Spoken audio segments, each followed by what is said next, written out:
Welcome to the PantheonPlus Rewind. What is up, everyone, and thank you for once again joining us for another weekly installment of the Rewind. This week will once again be Theric and myself, as Omega is still a bit busy working on some other projects, but we do hope to have him back next week as long as everything works out. So, Theric, that being the case once again, you're going to have to carry me to some epic loots today without the help of Omega. I really hope you're ready for that. Lead on all his loot because he's not here. So just don't tell him about that, okay? Sounds good. All right, so let's go ahead and jump in. This week in Visionary Realms news and notes. So this week in the VR social media recap, we had a couple different Twitter questions come out, and one that I was really into, and another one that was really good, but I have to say that I don't know where I stand in it. So let's jump into those. The first question was, does your main character have a backstory? If so, tell us about it. And the first person I chose to read here was a very, people should know him very well. He goes by Pantheon Theric. And his comment here was, absolutely, I enjoy having the option to RP when I'm in the mood. But as for story, that's something that's in the works. An agent of a word minus can't pronounce his hand, pulled between a kindred spirit and cause, with Fairthale in the balance. Coming soon to a fan fiction near you. Theric, I'm excited for that, actually, to hear your backstory so I can know how to twist the knife in your character's soul. Yeah, it's a work in progress. God, I've been writing this sort of long story for quite a while now, and I can only do it when I'm in the sort of the right mood, the right kind of headspace to do it. So it's a slow process, but yes, an agent of Dythir's hand, which is like sort of the military little faction of Fairthale's military and pieces, and yeah, there's a whole thing going on there. So I'm looking forward to finishing it someday. Nice. You know, it's funny, a little side topic here, but you reminded me of it talking about your writing. Do you know, I was cleaning up my email and you actually emailed me and we were talking a little bit back and forth a long time ago about the fact that you were a writer and you were looking to write some things and you do fan fiction and some other things. And you were working with a site that unfortunately didn't kind of take off or kind of lost track. And it was interesting because I started reading that and I'm like, man, this was so long ago that me and you actually started talking. It would be a little while after that till we would, kind of unite here behind PantheonPlus. But it was interesting to me because then when I read this tweet, it like all kind of wrapped itself up in a big circle. So it's kind of neat.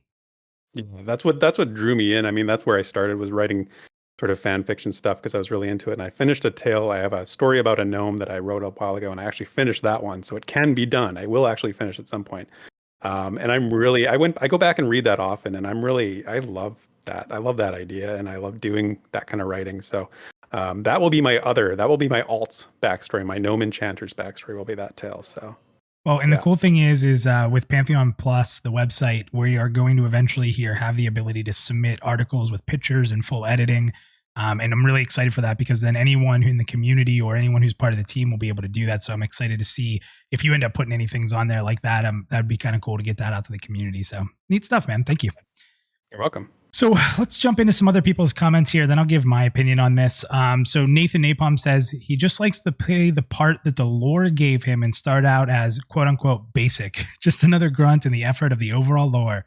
And then my story is built on my interactions within the game.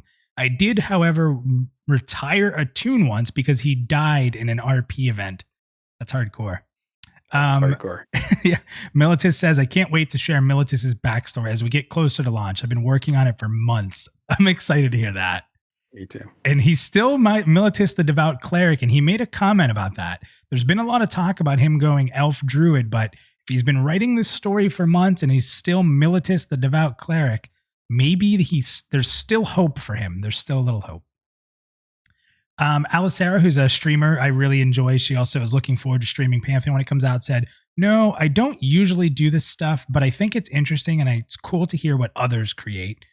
Chris Kane responded and said, my elven bard is an angry mofo and plays his lute with wild abandon and screams obscenities to the enemy NPCs. That's Chris. Like his real life persona coming through in the game, I'm guessing. Yeah, I mean, to be honest, if Chris put on elf ears, that would be exactly what he is. So We had JJ Paderia. He's actually an anime writer. What's funny about him is we've been following each other for a while, and we'll chat back and forth. He's a wrestling fan. But the reason I follow him is because when we first announced the website, he wrote an article about it. And it was pretty neat. Like, it literally came up a day after we announced our PantheonPlus website, and this is ages ago. So we've been following each other back and forth, but he's a really good anime writer. So I imagine he's obviously probably going to have a pretty good story, but he kind of responded in jest here. He said, "My main character is stuck in another world, a world riddled by poor design, cumbersome and unfun systems. He heard whispers of a world called Terminus and is patiently awaiting its arrival." The end. I love that. So I'm excited to see what he does. So we had Arkham Cleric. Almost all my characters in every MMO I play have some sort of RP headcanon in mind when I make them. It's all kind of sprung from running D&D and having things to interact with in the world in a web of storytelling. So I like that. He said it's regardless if people are RPing with him or not. His character's still going to have that story. We had J.E. Max said, "I can't remember the backstory, but I was a guide in EverQuest, and I do remember role-playing as a Bristlebane-worshipping halfling ranger when answering petitions. I thought it was immersive to respond in character as a sort of traveling good Samaritan." I really like that a lot. How fun is that? Yeah, for a guide. And I think even if someone's not into role-playing, but they're contacting a guide, and you kind of get this, character is joyful or whatever their character is, but talking like in character. That's a neat experience. I like that a lot. Definitely. Mantis Rigger said her husband and her served together in the Argent Crusade during the campaign in Northrend, where they both captured and tortured by the Scarlet Onslaught. The man didn't make it. What happened next earned her the infamous title of the Butcher of Zealot Rise. Nice little Scarlet Monastery RP there. I like that. I like how he says her husband and her, like third person. Then we had Justin say, "No, it only has a seething rage against all those who stand against the druid way of life.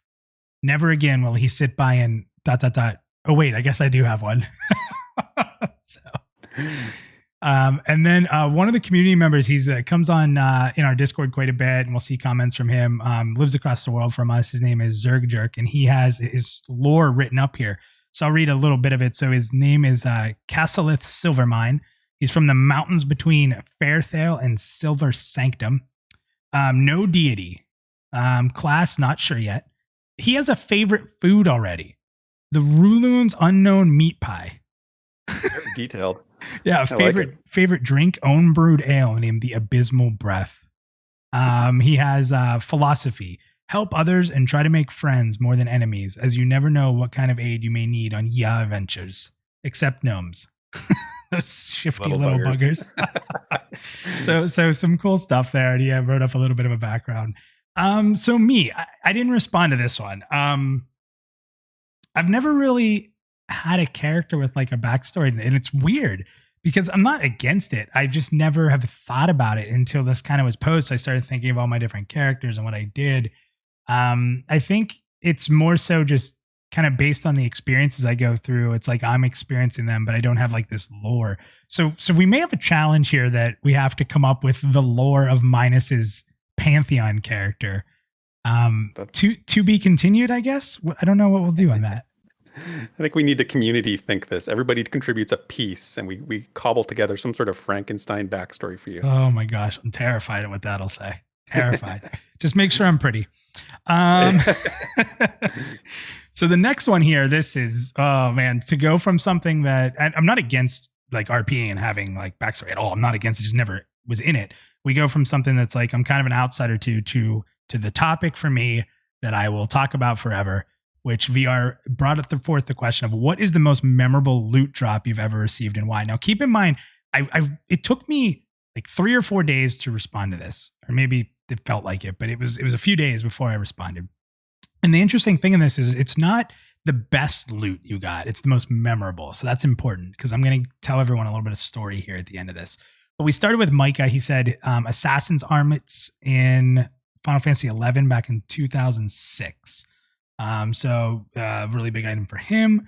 We had Alicera again. She said, the one thing I remember being super excited about was my first splinter for the Atish staff because it was orange and I had not gotten an orange item. That's hilarious because if you're unfamiliar with that, Theric, what she's saying is you had to get these splinters, and once you got enough of them from the raid, you could go on a quest to actually make the legendary item. So she just got a splinter. It was just a little do-nothing item that you had to collect 20 of to start the quest, and it was really rare and it was legendary, but it was the first orange item. That's a great one. It's funny. Pretty cool, yeah. Yeah. Drac Attack said the rune-branded girdle in Old Seb. It was such a rare drop, and you couldn't really camp it. I was in a pug group, and of course, they gave all the casters a roll to get it as well, but my 93 roll saved the day. He remembers the roll amount. That's how big that one was. He knows he rolled a 93. That's awesome. Seriously. Solitude. She said, Bite of the Wolf, my Warden Epic in EQ2. I will never forget that. Ryle Dev says, the Griffin Sword, when we explored Sky Shrine at the launch of Scars of Vilius. It was taken away from me because it was supposed to be an endgame reward for Vilius, and the loot tables were broke. Still stings. I worked for MMOs for 8 years, and I strove to make sure that never happened again. Interesting little take right there. Could you imagine? Like, what do you do there? What would you do if you were the game creator and somebody got some kind of crazy item they weren't supposed to get? You fixed it. Do you let them keep it or do you take it back? Gotta let them keep it. You gotta let them keep it. I know that. Like, it'll only be one in the world, though. I mean, you can live with that, right? Yeah, it's not gonna. It seems unfair to take it away. Yeah, maybe make it no drop so you can't put it on the market or something. Yeah, fall into the wrong hands. That's right. We had Andre Labonte, I think that is, or Labonte.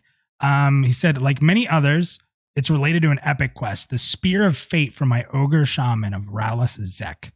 Wave to all the Zegany peeps. A close second and third is my FPSS and SSOY. Yes, those are two great items. The FPSS, I mean, when I played, FPSS Fungi Tunic, done. Let's go. Yep.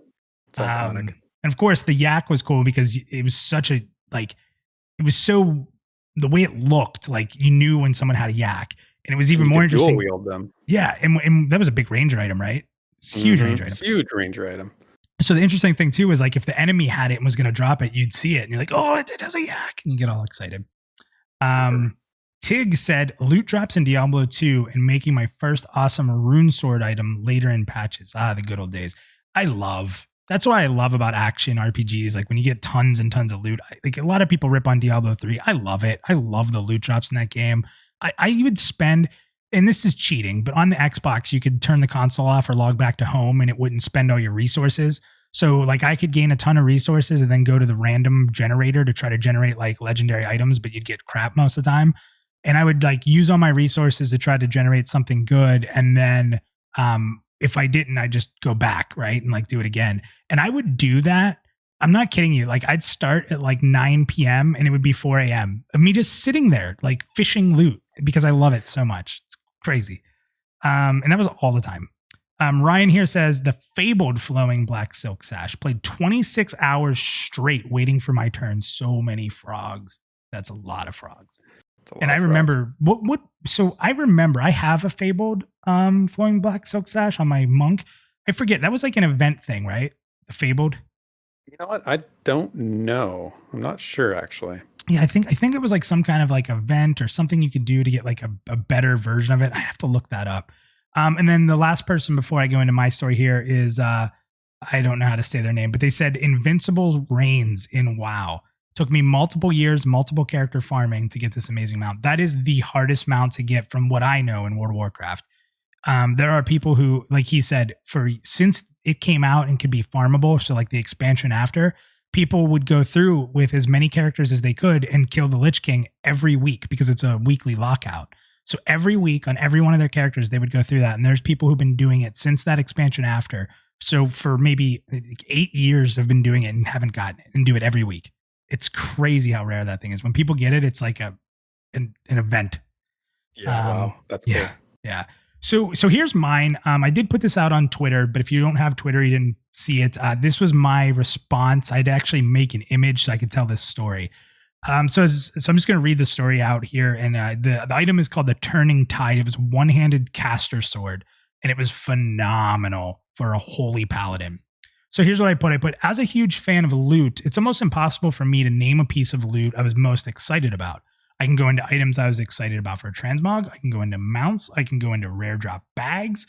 The list is endless. That said, there is one piece of loot I'll never forget about, and that is the Turning Tide. I just left my guild of many, many years out of frustration for leadership and direction, which, by the way, I was co-leader of, so it wasn't like I was just mad at the leaders and blamed them. I was part of it. It was a hard decision, but once I left, I joined one of the biggest original guilds of the server we were on, Ice Crown. They were called Keepers of the Vault. I think they were like original guild, and they were really big and they were very skilled. So eventually I was able to find my way onto their raid team and quickly joined them for conquering Nax during Wrath of the Lich King. And at the time, I was maining a Holy Paladin, which were just incredible healers. If you had the right amount of critical heals would refund your mana. So if you could get really good gear, you could cast like endlessly, it felt like. You just spam fast heals. It was so fun. I had pretty fairly good gear, but this weapon was like the holy grail for paladin healers and like also like mages, because mages could use swords. So the guild ran a DKP system, which allowed members of the guild to bid themselves into the negative. So upon joining, it was my first raid with them. I was at 0 DKP, 0. I hadn't earned any. So most of the night, I kind of just sit back, healed, and out of respect for the guild, I didn't really bid on anything because I was just simply happy to be there, earning my place, right? So then at the end of the night, this bad boy drops off the boss Kel'Thuzad. And the guild leader and officers immediately whispered me, you need to roll on this. This is the best in slot for you, because they had noticed I haven't been rolling all night. So I was pretty reluctant. I didn't want to really rock the apple cart, so to speak. But they explained to me, like, there's been a lot of debate about their system and the DKP system they had in place. And if they were going to stick with it, it was only fair that I, within the rolls, rolled on the item, carrying at 0 the highest DKP of all people who needed it, and getting at 0. So I ended up winning the item. It did set off quite a bit of an argument. And I was happy to step out of the bid at the time. Like, I was like, listen, but the leadership was like, no, roll. They demanded, since it's best in slot, I was a main healer for them, that, the rolls were the rolls. So the next week there was a lot of debate and they were talking about changing their system and stuff. People were pretty cool with me because they knew I was willing to step out, but the item was absolutely incredible and it was huge in the healing setup. But it was just, that's such a unique story that'll probably live on forever for me. And that to me is like memorable. Nothing, it's a crazy story. But that's memorable loot for me. Derek, what about you? Anything like that, or any kind of stories or any kind of loot that really stood out? Well, no, not really. I mean, that's an epic story. I love that. I love hearing that. But it's like something you said earlier. For me, it wasn't about the best item I ever got. For me, it was about the most memorable item I got. And that was the first named item I ever got in EverQuest, which was the polished granite tomahawk. And that came out of Highhold, right? Off a named Knoll. I think I want to say Knoll Commander, but I'm not 100% sure on that. I was just this young ranger and I was thinking about making the trek from Kinos over to Freeport. And to do that, you had to go through High Pass Hold. And I didn't realize, like, I was still learning EverQuest at the time, learning how the game worked. And camping was a new concept, right? It's like, oh, you got to camp this mob. This Knoll drops this really cool axe. It's got a proc on it. And I don't even remember what the proc did. And it might have been damage. I remember it by name. I do remember that by name. I can't think of the item, but I definitely had one of those and it was awesome. Yeah, it was very good. And it was a good ranger weapon. It was a low, it was a beginning weapon. It wasn't something that was going to, do a massive amount of damage, but it was good for a starting character. And when I got it, I was just very excited about it. And it was like it's a status thing too. You've got this named item. So that's memorable for me. It wasn't, it lasted for 5 levels or so maybe. And then I moved on and got something better, but pretty memorable. That's awesome. That's the kind of stuff though. It's not always about the best loot. A lot of the best loot gets replaced anyway, right? It's only the best until the next loot comes out, but when you can remember something like that, it's awesome. So that's it for this week for VR's social media presence. When the community speaks, we listen. Let's dig into social media and see what they're talking about. So we will go over to the forums at PantheonMMO.com as we do. It's always a hotbed of ideas and hopes and critical thinking, and this week was no different. So on tap for you guys this week, we've got a debate about mastery point choices, a couple fantastic, really fan fiction updates, and as always, celebrating a new member to the community. So off we go. So with over 500 views and about 40 replies last time I checked, the discussion that was the most active this week was about whether Pantheon should allow for respeccing of mastery points.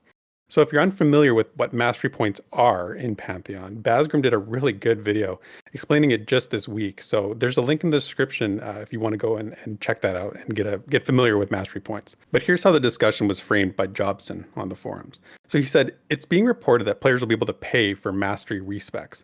Doesn't this go against player individuality push that we've seen? If you give players the ability to swap their skills around, will they create full min-max cookie cutter builds depending on the need? Personally, I would rather much have the Eve style where effectively permanent choices are made. No rewriting history outside of the things such as except for things like refunds when an ability gets nerfed or something like that. So if the player chooses to go a different direction, the player keeps everything they've previously unlocked. They can't just fork over some gold to do a 180. Why can a turtling warrior tank suddenly turn into a two-handed off tank who buffs melee DPSers as much as possible?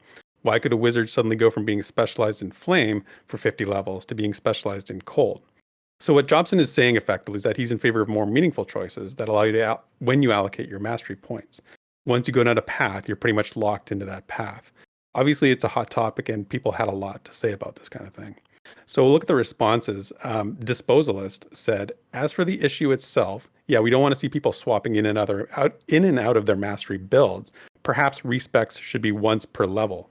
I imagine the way that they're being described, you'll never actually be in a state of full mastery, but more like partial mastery, and the build you choose will very much impact your role. So I'll come back to the idea of partial mastery in a bit, because I do like that. Fulton said, if the cost is escalating with each respec, it would eventually hit a cost at which even some of the richest players would avoid it. Kellenen said, could make it a time-bound thing. Once you respec, you can't do it again for a week. Renaria said, it's not going to be something people can just go and do anytime and experiment. It's meant to allow a character to fix a mistake they made along the way. T. Logan said he's on board with the no respec crew. So pretty much end of story there. Balder said, I really don't see the issue with letting people reinvest their mastery points. In fact, I think it's a good thing because it allows players to properly adapt their current grouping situation makeup, and it puts another gold sink into the game. So that's an important point too. Big Dog Chris sort of took the overview and said, it's a tough one for me to decide on. I've never cared for respecs just because I want people to live with their decisions, both good and bad, and I'm against min-maxing. But I've also been in situations in game and real life where I've made decisions based on bad information. I agree in that I don't want people respeccing daily just to meet the need for a new encounter. I've always felt the better solution is to allow players to gradually transition to their new build, in that it allows you to change your mind and move to a different spec, but it takes time. Shadowbound had a good point. He remembered Dark Age of Camelot, how they did it. And he said that you could respec once at level 20 and then again at level 40, but beyond that, there was no going back. He said over time, they did add the chance to respec through drops that you got off dragons, I guess. And you could pretty much do what you want when you wanted to in terms of specialization. But that was, again, I think later in the game's lifespan. Trassic said you could always make respecing a quest that requires some fairly rare drops. You can do it, but it's going to cost you time and effort. And you may be in competition with others for the ability to do so. And then lastly, Serum said, I expect the base abilities to be the most important factor, while mastery should just make those base abilities better. So I like the idea. I read some posts ago about providing a respec option on certain levels, maybe 30 or at level 50 kind of thing. So those are the responses that the topic got. And for me, this is about it's like they said in the beginning, it's about making the choice meaningful and not something that can be easily undone, but not also making it completely out of the question. I do like the ideas that were presented here, like every levels like 20 and 40. I might go once every 10 levels, maybe a little more frequently. The escalating cost thing, I think, is a good idea, and that's what VR has sort of alluded to in the way that they're looking at it. But I think as long as we have, the important thing here is having sufficient information about the impact of adding points to an ability. So if they give enough information, Pantheon can basically safely make those choices somewhat semi-permanent. I didn't include a lot of discussion here because there was a lot of talk about how it doesn't even matter because everyone's just going to be the same if you can get all the mastery points, which I don't think really is true, and it doesn't answer the question. It just sort of avoids the question completely.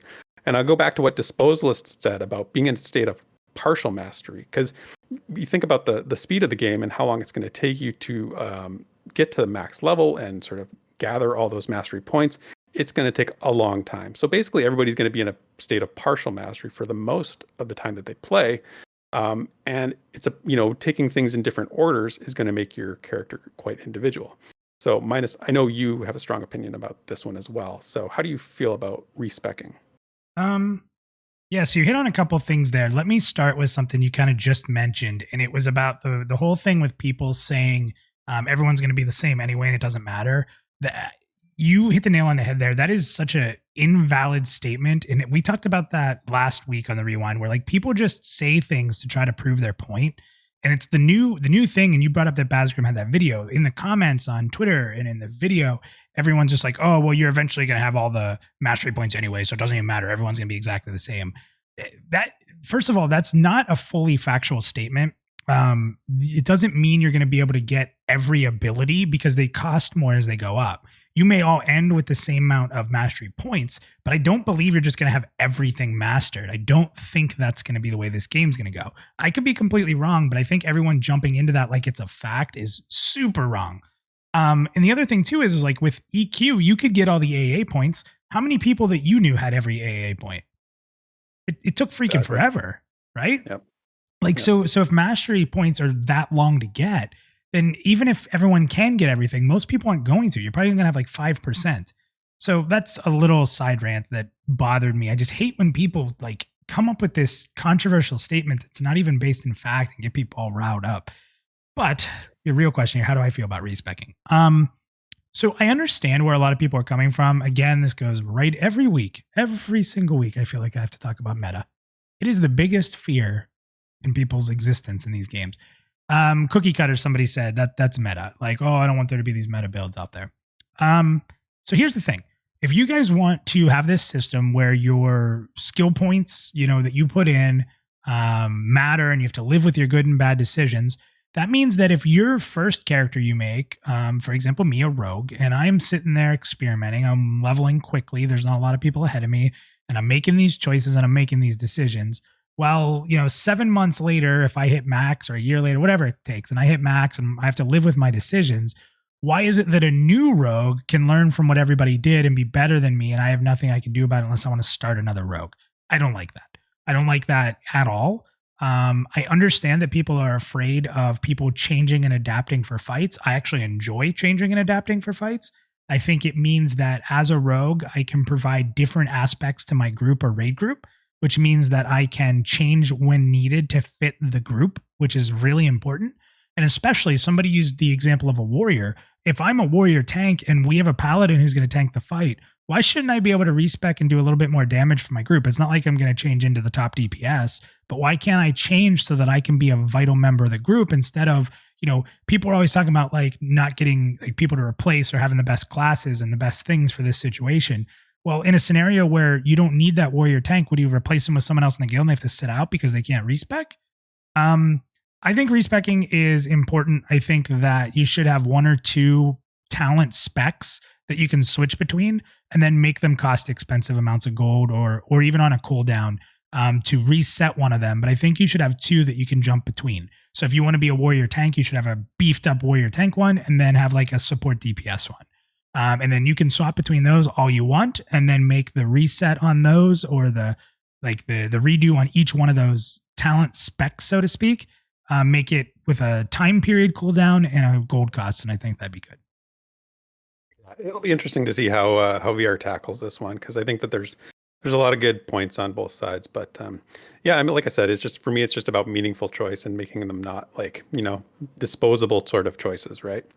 Yeah, I guess maybe it would help the progeny system. If you make bad choices, you could do the progeny thing, then go back and do it again. I'm just not into redoing things. Like, I don't want to, if I make a rogue and I can't get to the spec I want because I made bad decisions, it just probably means I won't play a rogue anymore. Yeah, that's fair. Anyway, so moving on to the creative side of things with the fan fiction forums, and our buddy Ben and I is back with another installment of his fan fiction series called Amensal's Shadow. So this one is called The Shadow of the Sun, and he brings in a couple of Terminus's legendary characters into his story, that being Narian Castigue. I say Castigue, it might be Castigue. I've heard other people say it that way. But anyway, and Kaelin Greyborn. So this chapter of his story isn't super long. If you have 15 or 20 minutes, you can go and give it a read. It's excellent, as his other stories are as well. But for us fan fiction fans, we're we actually got a second piece that came out this week, and it's from Tech Ninja, and he's had a story going for like 2 years here. It's called Faith and Family, and we got chapter 5 this week, which is called Among Unequals. And it's a really great piece. I'm not going to go into the whole details of it here. It's really well written. and you can tell he's developed a time over time as a writer, and he talked a little bit about his next project as well, which is pretty cool. So if you're into fan fiction and you like that kind of stuff, go over there and check those out, leave a comment, and I'm sure they'd appreciate that. And then finishing up on the forums, we welcome a new member of the community, Za. He said, "Hi everyone, just here to say hello. I'm a brand new pledge, looking forward to making some friends and watching this game develop." So welcome aboard, buddy. So we will go over to Reddit now. And, Reddit is one of those things. Sometimes it's a little tame. Sometimes it's not. It might not be hyperbole to say that it was a bit of a wild, wild west this week over on Reddit. So there were a lot of discussions talking about optimism and pessimism for Pantheon, which, is sort of a favorite topic of conversation. But I sifted through some of those to get to the good stuff, and I've saved you guys some trouble. So again, I'm going to a poll that Sparks Interface, the moderator of the Pantheon subreddit, posted. So he asked a question. He said, and it's about equipable backpacks or bags. You have two choices. One, a bag that can be upgraded through various means to gain more slots for items. You can view all sorts of items in as icons or as a list. He called this the realistic approach. Or the multiple approach, which can open multiple individual containers at once. And the only way to gain more storage space is to acquire different containers with more slots. This is what he called the traditional approach. So at the end of the week, people are actually really interested in this. And there was like 187 votes cast. 63% of people wanted the traditional option with multiple bags. And here's a couple thoughts about that. So Donler said, "I really like Guild Wars 2's inventory management, allowing players to collect individual bags, but allowing them to open up all bags with a single window rather than treating each backpack as its own separate inventory window." The Lost Cause said, "Upgrading bags in person versus selling bags on the market is how I see this question. Perhaps you could sell bag enchant scrolls or something like that, but I prefer the sale and resale of bags. I like giving alts hand-me-down bags until they can afford the good ones." Cyber E said, "I don't mind either way, so long as inventory management isn't a hassle. I hate it when my bags fill up with quest items, event items, crafting that requires dozens of materials per profession, and I spend a lot more time managing my bags than playing." I can definitely relate to that. Orange Milk, cool name, said, "I like the idea of limited bag slots and weight because when the game has to be designed around it. If a game allows you to get ridiculous bags with 8 to 10 slots in them, no restrictions and that kind of thing, it just sort of spirals out of control. So his ideal would be 4 bag slots, like one being a trade skill bag, one being a quest item bag, so on and so forth. And I kind of prefer that as well, and I'll talk about that in a second. Another person said, "I'd like a list style item bag. It usually works better with the D-pad, but a scroll wheel will work just fine." Green Eagle said, "I voted for multiple bags, EQ style, but honestly, I could hear opinions either way. What I'm interested in is the one expandable bag being labeled as realistic." Kind of thought that too. I was like, Yeah. it doesn't sound realistic. It sounds the opposite of realistic. Maybe if you're a tailor. Yeah. Or like somebody actually brought up like dimensional pockets, right? Like creating this sort of like magical bag with these crazy dimensions. Courteous Chrome said, "I like the way some RPGs do it and a blend of the Diablo Tetris style sort of bag. For instance, a long spear takes up more inventory space than a ring. You'll become encumbered if you're running around with 10 sets of plate armor in your inventory." And then lastly, Sam RF said, "If there's one thing for which I don't care about immersion or anything, it's inventory. Just make it as convenient and clean as possible, please." So my vote went with the majority. I think you do need multiple bags. I definitely fall into the hoarding but organized type of MMO player. I like designated bags for certain item types, and I'll use Dungeons and Dragons Online, which we've been playing, as a good example of this. Also a bad example in another way. But basically in their game, you get bags that are auto collect certain types of items, so like collectibles, spell components, and gems that you loot. It just goes right into these little sort of mini bags in your inventory, and it's a really good system. But of course, with DDO, as like with many other games, you have a very limited inventory and bank, and it's all tied to the cash shop. So once your limited inventory is completely full up, which is super often and easy to do, you're looking at spending some money to fix that. So I hate that. But so Minus, what do you think? Do you want like one bag to rule them all, or a bunch of different bags?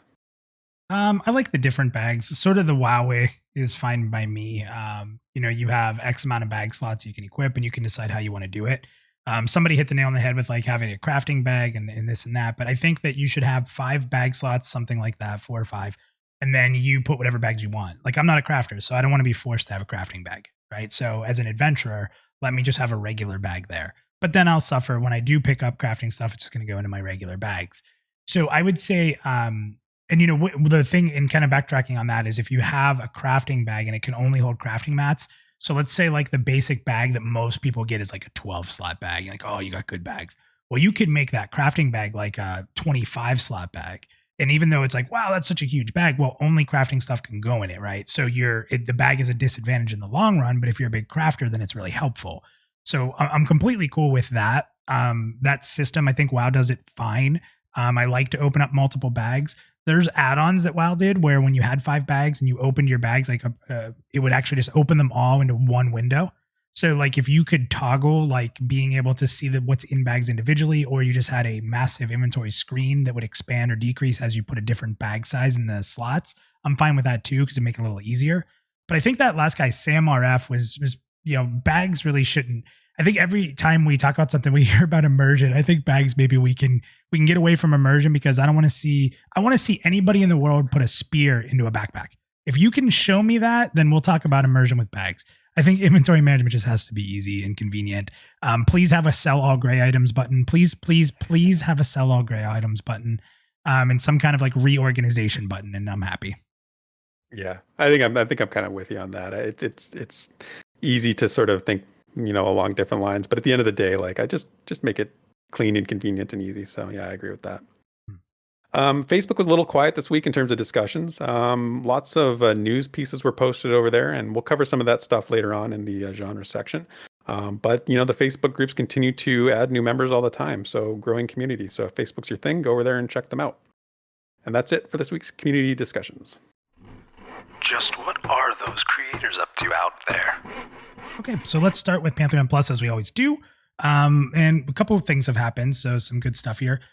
First, we released our second music video, and I just want to give a few shout outs out there to everybody who helped. First of all, thank you in a huge way to Haya, who was the one who came up with the idea to lay all the tracks down and take it more seriously. I had started by recording the lyrics over a karaoke track and sent it to him just to laugh about. And he instantly started like making fun of the drums. He's like, where did these drums come from? This is horrible. Can I re-record the drums? And I'm like, sure.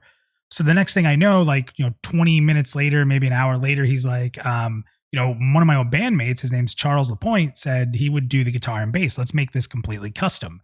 And we were kind of in business there. So he ended up mixing all the tracks. I went way more serious on my vocals, if you could even tell. And then I went and compiled all the pieces of the video. So, Theric, thank you for submitting, playing the bass and the different stuff we put in there. It was an absolute blast making real music again. I mean, I know it's a parody, but I want to thank the community very heavily for all the positive feedback we've received. This kind of stuff is silly, and I get that it's not for everyone, but sometimes just making things for fun or causing some laughs or smile is the best medicine for the quote long wait unquote. You got to have some fun. It's the only thing that's going to keep us sane.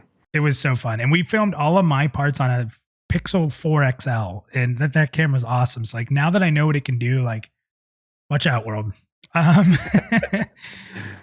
then we had PantheonPlus U episode 35. I still can't believe that we're saying we're on episode 35.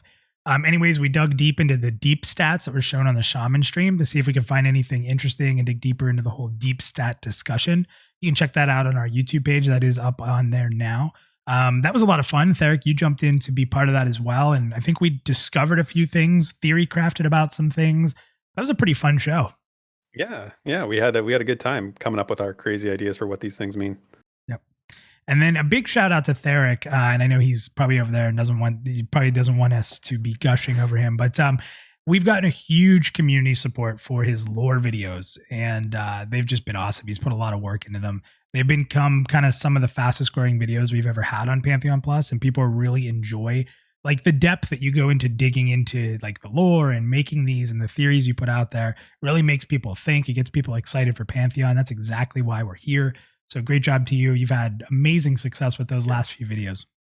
Yeah, thanks. It all comes back. It all goes back to the writing that Jan Gerhardt does for Pantheon. I mean, I wouldn't have none of that would be available if the writing wasn't of the quality that it is. So thank you. But yeah, it goes back to that too.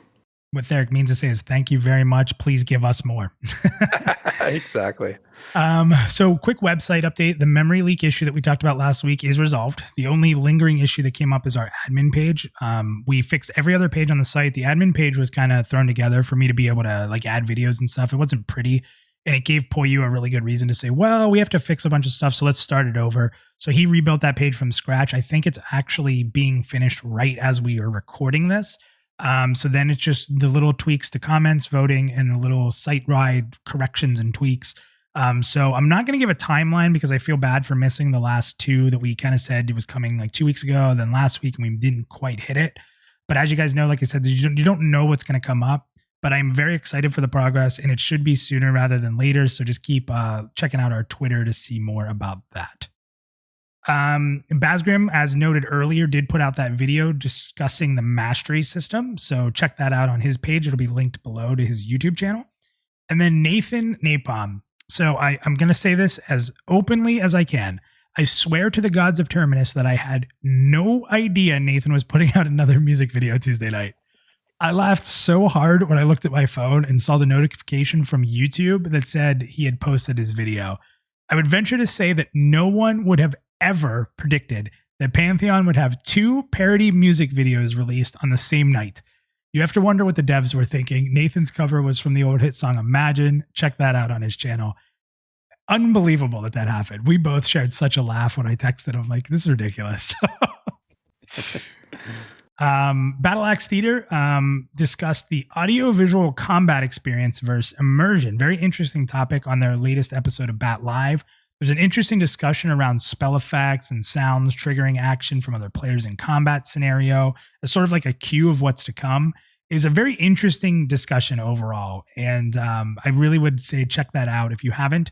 And keep in mind, if you want to catch those shows live, you can catch them every Monday night at 9 p.m. Eastern, live on YouTube.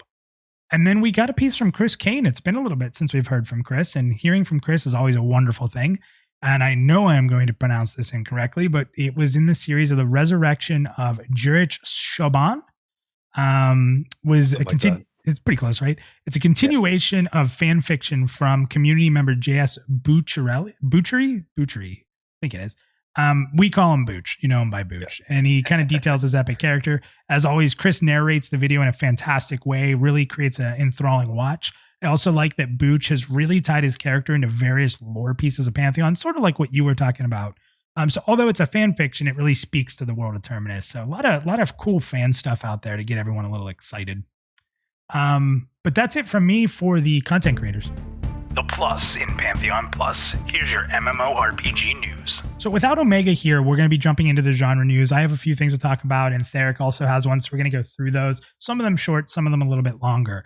The first one we're going to talk about is the Diablo 2 remaster. So rumors have come out recently that Blizzard is looking to release a remastered version of Diablo 2, which would have many fans kind of arguing that that's the best Diablo ever made. I like Diablo 3. Now, when I heard this... What's that?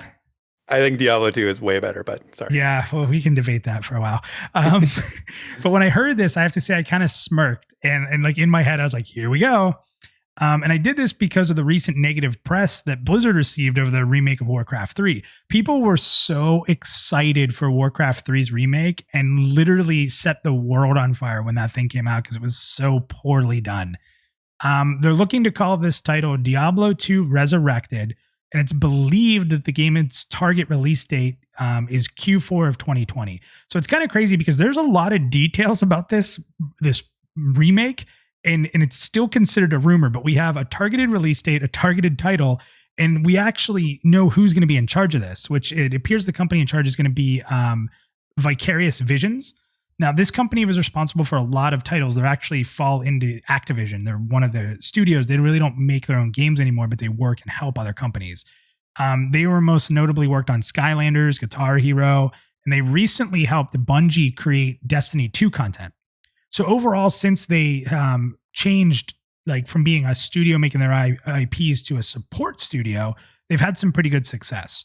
And there's also responsible for the Destiny 2 PC port. And a lot of people that like look at ports and how well it works from a console to a PC, it's a lot of like industry experts and fans say it's one of the best ports that's ever been done. So that's really good hearing all these accolades about this company. The question I have is, what does the timing of this mean for Diablo 4? Is this being put out for a small boost to the Diablo community to get them hyped up for D4? Does this mean it's going to take a little bit longer than expected for D4? We know that Blizzard typically takes their time with Diablo, maybe more than any of their franchises, so it's interesting to see where this heads. Remember, once again, this is a rumor, but there's a lot of heavy weight to this. Any thoughts on that at all, Theric? No, just excitement. Like I said, I think Diablo 2 is probably one of the greatest games of all time. Ridiculous amount of hours put into that. If they do a remaster of it and a retake on it, I would be very interested in seeing that. So yeah, I don't know, just excitement. Yeah, we'll have to get into this Diablo 2 versus Diablo 3 debate. I feel like I won't have very many people on my side, though. Yeah, I don't know. So you have a game you want to talk about, so why don't you go for that? Yeah, so I want to talk about a game called Book of Travels. So this is one that I don't think a lot of people have actually heard of. It's a very small indie company making this, but it's an MMO. It's in development, and it went into closed beta testing this week. It's a really different kind of MMO. It's the focus is on the role-playing aspect and the community aspects, and you can sort of dig into that further as well. But there's a lot of little interesting differences that I'm not going to go into here. But if you've seen any screenshots of Book of Travels, you can see it has a very distinctive art style, almost akin to like a fairy tale book. It's a crowdfunded game by Might and Delight Studio. It's been in development for about 3 years. So going into closed beta, they're giving backers access to an area called the Braided Shore. They describe it as a good representation of the core experience of the game.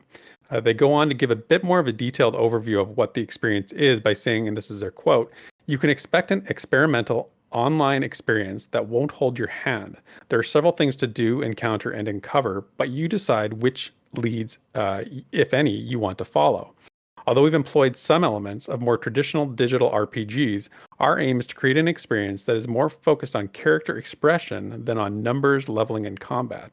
The social interactions and the exploration are the stars of the show in Book of Travels, and we build everything else around them."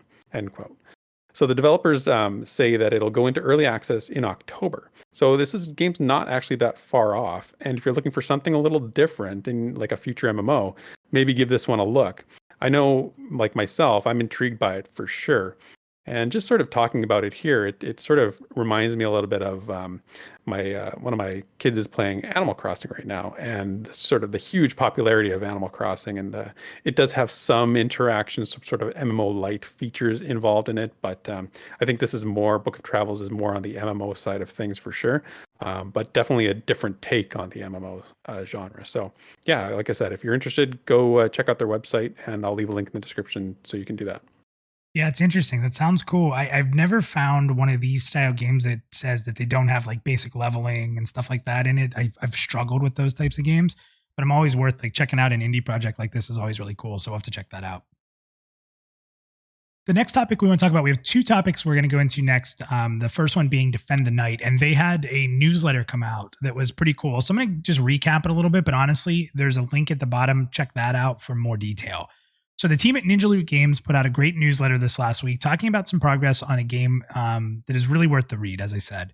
The newsletter was titled First Half 2020 and detailed, I'm going to say this wrong so many times, so I'll probably just call it the Sanctum going forward, but Sedius Sanctum through lore and new art. I have to say that the new art of the zone looked incredible, and we saw beautiful yet haunting imagery from within this dark, morbid zone. For those of you into lore, we were actually treated with a small story of a godlike being helping some unfortunate young adventurers who attempted to solve some of the mysteries of the dungeon. Through the storytelling, we could really get the feel of danger within the zone and the fact that all eyes were always watching the focal character. His name was Ver Stalera. And even with his knowledge of the zone and his vast power, it was very evident that after saving the young adventurers, he wanted nothing more to leave and never return, really painting this ambient, like creepy, all eyes on you, dark, toxic environment is really neat. So whether you're a fan of lore or not, the lore painted what we should expect to see in this starting dungeon. In my eyes, made me more excited to get to check this out one day. From a sprawling stone entrance, a lush lake lit area full of foliage, and deep dark caves, the journey through seditious, I can't say that word, Sitius. How would you say it? What is it? Seditious. Seditious. Yeah, I'm not even close. I can't pronounce things. Like, what is with that? Seditious. A lot of them lore words are not exactly like common. My tongue just doesn't want to do it. Seditious sanctum appears rich with discovery and atmosphere. It looks, I'm telling you guys, really cool. So fittingly, we were then treated to do an interview with their level designer, Brad Bartman. Most of you guys will know him by Pi. He was actually one of the ones who was on our interview that we did with them. And Pi dug into his background and excitement in developing Defend the Night, as well as detailing what it's like to work with the team at Ninja Loot Games. It was really evident in his answers that he's looking to create these really sprawling, huge dungeons, which wouldn't be the kind of linear path events that we're used to seeing in the modern MMORPGs. So this really should excite those of you like me that always want to be in a dungeon and adventuring for loot to go into these areas and really still keep the adventure aspects. The newsletter then introduced a community member, Rev, and wrapped up discussing some patch notes. And in that section, they detailed some cleric class updates, player control updates, optimization, social systems, NPC updates, and finally, loot and character progression. I highly recommend checking out this newsletter. It was done in a really neat format. It's very visual. And you can find a link once again in our YouTube description here. I continue to be excited by the philosophy of Ninja Loot Games, and I think I can say we're kind of all excited here at PantheonPlus to get into the game and eventually get our hands on it. Did you get a chance to check that out at all? No, I did not have a chance to check it out yet, but just listening to you describe it now, and that's what I'm going to do right as soon as we're done recording. I'm going to go check that out. Yeah, it's super. Sounds so cool. The lore's really neat. It's like it's a pretty long little. It's got some length to it, but it's a nice vision of like this character in this zone and how scary it is, and his knowledge of it, and just really cool to paint a picture. And I think that someone like you who really digs into the lore and each word, I think you'll enjoy it greatly. Yeah, for sure. So the last one here is actually a little thing I've been following for a couple months, and I don't think a lot of people know about it. It's an interesting game, and I can't even say that it's one I think I would play forever, but I'm just super intrigued by it. So on May 6th, there was a new trailer for a much different kind of MMORPG called Mad World. It's basically, you can check the trailer out, the link below, as it was shown off on their Twitter, so you'll get a video link right to that. This is an HTML5 2D MMORPG being made by a company called Jandysoft, which is a Korean developer. Now, I've followed the game for a while, and I'll admit, again, I'm not like one to play browser-based games. I don't know why, I just see them as lesser quality sometimes. But it looks like they're actually trying to develop the game to run across platforms, including PC and consoles. And I have to say, the art is incredible. It's very dark, gritty. It's very Sprite 2D based. And it even presents itself like the world is just super depressing and hopeless. Like, it's just really, really dark. The combat is very action-like, and the game sort of reminds me of one of my favorite games of all time, Bastion. And while Bastion was a single-player RPG, this game is trying to take the concept and dive into an MMORPG style with leveling, character progression. If they can pull that off, I got to give this game a try. I think it looks really neat. So I wanted to just share some FAQ stuff so you guys can understand a little bit right from them what the game is trying to do. So I'm going to pose a couple questions, and I'll give you their short answers here. And I'm interested to hear if anybody's checked this game out before or what your thoughts might be on it. So what genre is Mad World was asked. And it says Mad World is an MMORPG. It stays true to the classic MMORPGs, but has a unique setting, character, and a chaotic yet addictive combat system, combining targeting and non-targeting combat. They said, what kind of content will there be? They answered farming, hunting, PvE, PvP, quests, giant bosses, item trading, and other enjoyable features often found in traditional MMORPGs, plus something original that we're thinking of adding. ... I wonder what that is. What is the maximum number of players that can participate in a PvP match? So they said here it's not fixed, but the number will be around hundreds. So it'll be massive. Interesting, especially for 2D, just having hundreds. That's crazy to me. Is this an open world game? So this is interesting. No. The world of Mad World consists of many maps where hundreds of other players online roam around. There'll be loading time between maps, though, is almost non-existent. So think about it like zoning. going to be kind of like EQ where you zone. It's not just an open world, but it's not instanced. And I think when I first read that and it said no, I'm like, oh wait, this is going to change what I think. And then I read their answer and I'm like, oh, okay, never mind. It's open world, but it's got zone lines, so to speak. The next one here is, what do you mean by weapon-based skill tree? So in Mad World, you don't select a class when you first start off. And then they put here, it's funny, just sex. That kind of sounds weird. So they mean gender. Skills you can use differ depending on what weapon you've equipped. In other words, if you're carrying a sword, you can use sword-related skills. Vice versa, if you're carrying a bow. If you've gained all the weapons, you can switch your weapon anytime during gameplay. Again, it really feels that's where, again, it feels a little bit even more like Bastion, the play style and that type of play. So the goal for game release was asked, and they said their goal was late 2020. And it says, what is the business model for Mad World? So they said, for now, our plan is to launch it as a free-to-play game with microtransactions. So it's going to be there. As we mentioned on other social media, nothing is set in stone towards our monetization scheme, but rest assured, we are going to intensify our efforts to make it as balanced and fair a system as possible. Our focus is making a great game. We'll be closely listening to the voice of the community and making adjustments moving forward. So the last little piece from me here, it'll be really interesting to see how this game develops. It's far from a traditional MMORPG. So for fans looking for the next like WoW or EQ, this is probably not going to fill that void. That said, if you are like me and you loved Bastion, this looks like a really cool spiritual successor that allows you to play online among hundreds of players at once. The vibe of the game is really dark, and it presents a really strong, like impressive atmosphere, especially for 2D. There's a weird beauty about this game, and their soundtrack plays extremely well into the videos they've put out. So once again, check out that video below and their official website's down there. And I'm curious what everyone thinks. You did kind of check this out a little bit, right there? Yeah, I gave it a quick look. It's got an interesting look and definitely has that Bastion feel. You and I were talking before about how much we both love Bastion and the games by Supergiant there. And if it's anything like that, and especially how important music and sound is to a game like that.